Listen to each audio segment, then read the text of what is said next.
You can't make it up. That fat guy on the bike, his name is Eric. I shit you not. So he's Eric the Scammer. Now listen, this would make great parody material. I'll play a bit of the audio. I'll sort of stop and start it a bit so I don't get hit up with copyright here. Talk about fucking... This is just the best parody material. Keep this in mind, TM Movies. Well, self-proclaimed fat guy Eric says he was 560 pounds and unhappy with his weight, so he decided to do something unexpected, go on an epic bike ride across America. His goals? Well, lose weight, write a book, and rescue his failing relationship with his wife.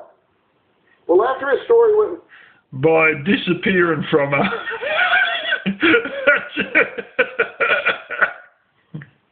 Viral, thousands of dollars rolled in, and so did the critics, saying Eric was scamming America.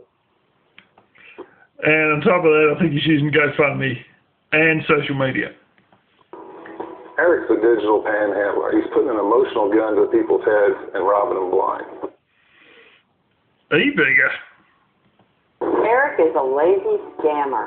Eric is not using the GoFundMe money for camping. He's using it to spend weeks at a time in hotels. GoFundMe! Seems to have turned into more of a crowdfunding vacation. Eric's not losing it. Crowdfunding vacation! Anyway, because he's hardly writing, and he's eating trash food, smoking. Sound like anyone? Oh, I got this 2 little Walmart lasagna, blah, blah, blah. Cigarettes and playing on Facebook. My So we'll go Facebook overnight. Facebook group, we follow Eric. Eric uses And this is the thing, like that's one of the ways to pump up their following is using Facebook. I'll just rewind this bit a bit because it's a little bit worth listening to here. We follow Eric. Eric uses GPS services, and we can see when he's at fast food restaurants. We can see when he's at motels for long periods of time.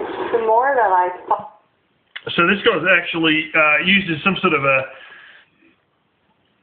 thing so you can actually see where he is with the GPS. Now that's what a lot of e-beggars won't do because they're likely to have Dave the Fisherman Elvis style encounters and some of them do have encounters but they're not going to use a GPS service unlike this guy is and of course they're worried about they're close finding them because they don't like confrontation for what happened to all the money.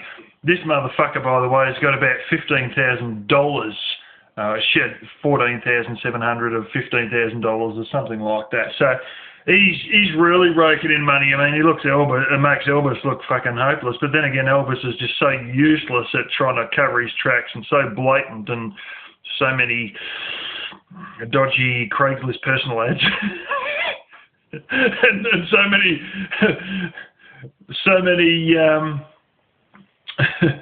1D, 10T flux capacitors. Followed Eric's story. It appeared to me that he put a lot more effort into making excuses than actually getting out and riding that bike. Eric does. Yeah, a lot more effort into the excuses than actually doing what they're claiming to do. Sabotage his own bike and then turns around and uses it as a plea for more money. He sabotages his own bike and uses it as a plea for more money. You know, van breaks down, dodgy transmission in van, fucking generators failed. You know, how many different things? Remember the time the Lisa Marie won't start.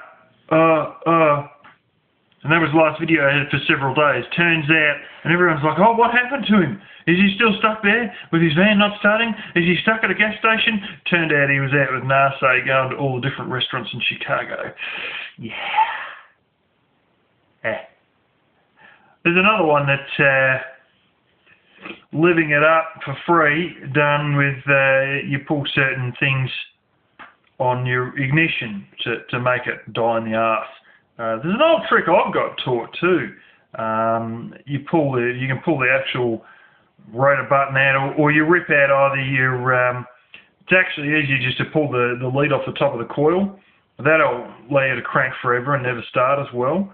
I've known that one for a long time. It's an old trick I used to use on my old machine just to save it from getting robbed, because the lock system is fucking terrible with those. That's the old orange thing I used to have. There's a certain way you could punch it in the door at a certain point and the fuckers would unlock themselves. The other way is you work out how to get the hood up and you could pull the dipstick out and you could use that to unlock the fucking door quite potentially, but that was a common method of stealing them, was you'd actually get the hood to come open. You can sort of just break the grill a little bit and get into the hood latch. And then you pull the dipstick out and that'll go straight in the ignition, start the ignition that way, before Ford changed their all their locks and shit in the, was it late 80s or early 90s? I think it was like about 1989 or something. They changed all the fucking lock mechanisms to make a completely different lock setup. So yeah, but anyway. I can remember when once he even tried to get people to give him free movie tickets on a hot day so he could sit in a cool movie theater. I'm not a hater. Really? I would like to see this whole charade come to an end. Amen, sister! Just the fact the guy's called Eric makes it so good.